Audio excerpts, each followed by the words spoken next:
বোকার মতন কথাবার্তা, লোককে দেখানোই তো কাজ। দিদিকে দেখাবে তারপরে। বাইরে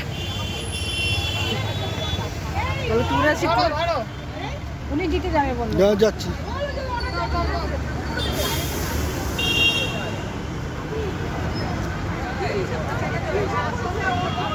হবে হবে, আসো। বললাম না দুটো বাকি ছিল। বিট্টু এলো না, বিট্টু নিয়ে গেল।